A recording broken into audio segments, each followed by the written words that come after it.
Hi everyone, John here, and I'm here with my good buddy and colleague Matt Cipes. The world really knows him as Cippy for short, so that's his beloved nickname. And yeah, we're here to talk about the new 2023 Marin Rift Zone. We have the Marin Rift Zone XR behind us, which is a fantastic segue into the first topic. So how many different spec levels have we got of the new Rift Zone? We have 4 spec levels, including 2 for children. We have 27.5 options as well as 29-inch options. So whatever flavor you want and you're into, we got you covered. Okay, so that's interesting. So that essentially sounds like we're going from a child's bike all the way through to an adult's bike. Is that correct? That is correct. From children to adults, no bias. We love them all. They all deserve great bicycles. Okay, and so the child's bike, that starts out at 24-inch, am I correct? That's correct. We have the Rift Zone Junior. It starts with a 24-inch wheel. It's a 26-inch chassis built with 155 mil crank, so you can upgrade as your child grows, which is wonderful. Fantastic. Okay, so 24-inch wheel, child outgrows it, and then you drop a 26-inch. Bada bing, bada boom. Okay, and then when we then move into the adult sizes, so we've got 2 different wheel sizes there, presumably 27.5, 29. And then what size are we starting out with there? What's the smallest size through to the largest size, and perhaps give us an example of who would fit those? Absolutely. Let's start with the Rift Zone 27.5. With the one model, we actually have 5 sizes, starting with an extra small through extra large. The reason for this is we wanted to make sure that lower price point had an option for the youth who was maybe too big for a 26, but not quite ready for a full-size bike. So we offer that extra small on the 1 level to make sure we cover the more youth aspect and cover every single height and rider style. Once you move into the 2 and 3 level of 27.5, it moves to a 4-size family: small, medium, large, and extra large. Same thing for 29. The 1, 2, and XR models all have 4 sizes. So it really covers the full gamut of small to giant. Cool. So I was lucky enough to ride the XL yesterday. So I should probably add, actually, that where we are right now, we're in beautiful Italian Dolomites, specifically Andalo. We're here with a bunch of media from around the world, and we're getting them out on our new Rift Zone range, so both the 2 and the XR. So far, I think it's fair to say the media have liked it. I don't know, by the time you see this, some reviews will be out there, so hopefully we got that right. But yeah, so I rode the XL yesterday. As you know, I'm a big fan of the previous incarnation of the Rift Zone. Rifty Love. Rifty Love, yep.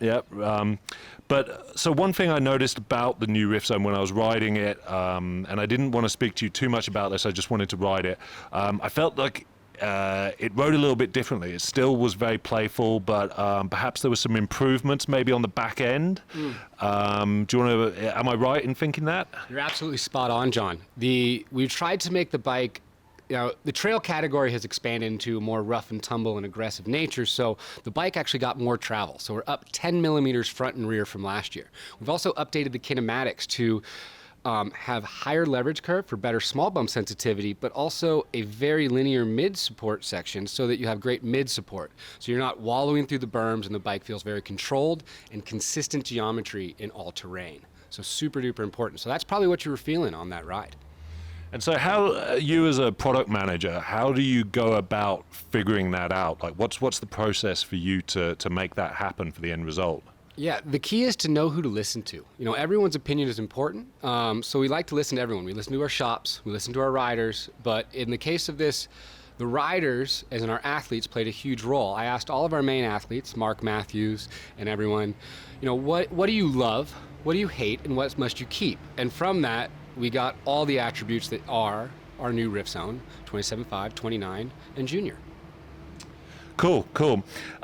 So when I was having a little bit of a sniff around it earlier, I also noticed that there's a few other cool little updates, perhaps evolutions from the previous model.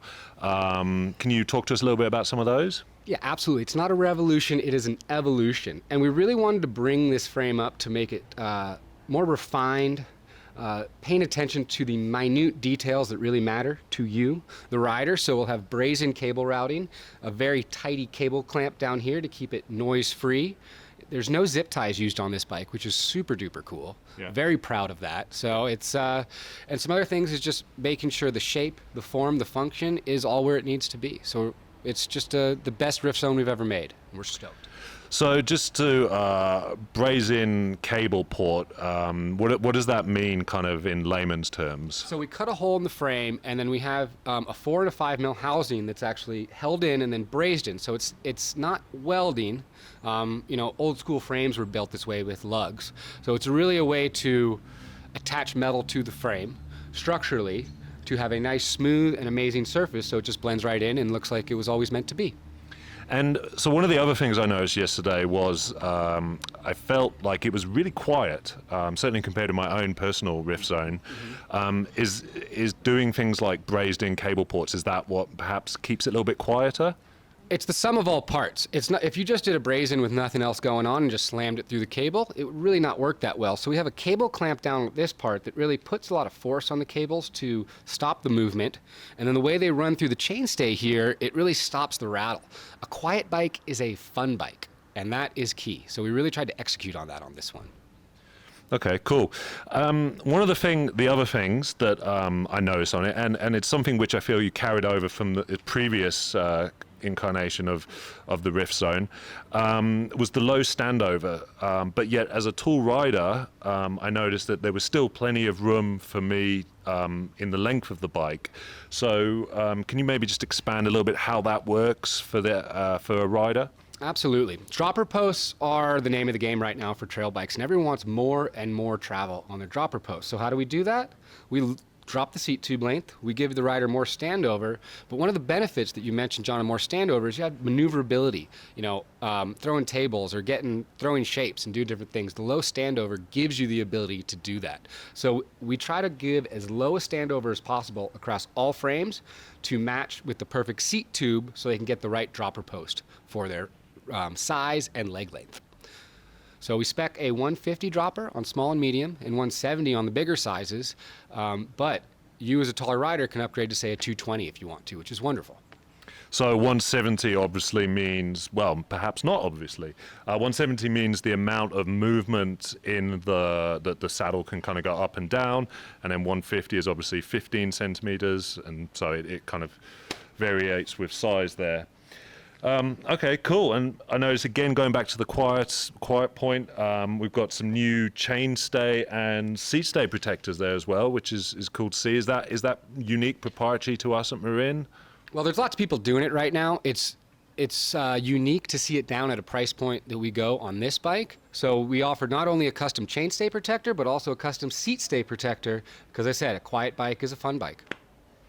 Yeah, and that is definitely the key thing that I've picked up whilst riding this myself. Really playful, very capable. It blew me away. Obviously, we're here in the Alps, where you potentially wouldn't normally take a 130 mil bike to launch it, but I felt like it was more than capable of the trails here, which is really exciting, because I guess that sort of means you can have this as your one bike. You can go ride your local trails on the weekend, and then if you're lucky enough to go to a bike park or a resort a couple of times a year, you can still take this bike, which is really cool. Absolutely. That's one of the coolest things about the trail bike category. It's so versatile. And one of the ways we build the suspension on the trail bike is we really pay attention to three main categories: small bump sensitivity, mid-stroke support, and bottom-out control, to make sure you're in the right place at all times so you can ride all this different stuff and have a great time. Cool. Let me just very professionally have a quick look at my notes just to check everything that I wanted to talk to you about. So there was one other thing that I just wanted to talk to you about. So riding from where we're based here up to the gondola or cable car that took me up, I felt like what to me I know as it had quite a steep seat tube angle. So for me, it felt like that was great for pedaling up the short climb. Yeah. Am I A, correct in thinking that, and B, what does kind of that mean? And then also maybe talk to us a little bit about the head angle. Yeah. Well, one thing you mentioned is that one geometry point doesn't matter. It's everything together. So one thing we did on this bike is we increased the seat tube angle by 1 degree from 76 to 77. We also increased reach accordingly so that it accommodated to keep a similar top tube length feel. And more simply, as the bike gets longer and the seat tube comes in, it makes it pretty similar to the feel we had of last year's bike because it was a good feel. But by moving the rider more forward, it allows us to have a slack head tube angle, but not have the front end lift or walk on climb, so it's a lot easier for you, the riders at home, to make it up the hills, but then have the right geometry for the way down. Fantastic. Yeah, I mean, again, I appreciate I work for Marin, so I'm debatably a little bit biased, but genuinely my favorite bike in the range. Really excited to see the updates you've done. Anything you want to say just before we close out? When in doubt, air it out. And that, ladies and gentlemen, is Cipes. Yeah, so thanks for listening to us. If you made it this far, perhaps you'd like to see some of the other videos we do. So definitely click subscribe. And if there's any questions you've got for Cipes about the bike, just drop it in the comments and he will hopefully get back to you. All right, cool. Thanks for watching.